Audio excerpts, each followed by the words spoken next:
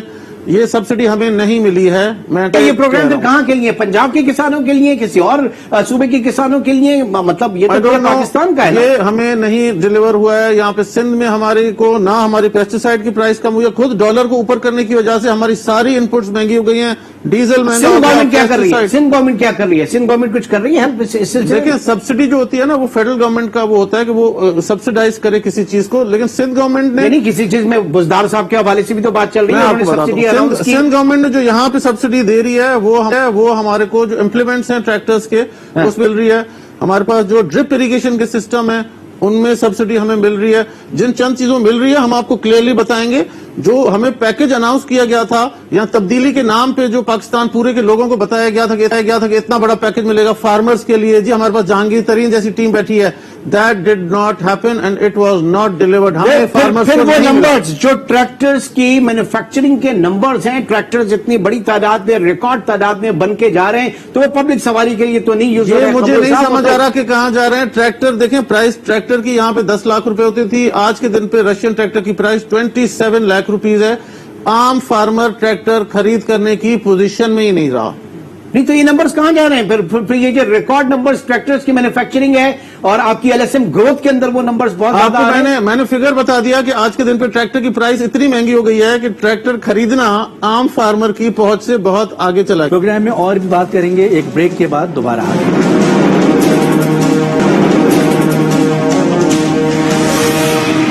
Welcome back. Pakistan میں معیشت سے طویل مدت کے جامع اور مربوط پالیسیوں کے بجائے شارٹ ٹرم پروجیکٹس پر زیادہ فوکس کیا گیا.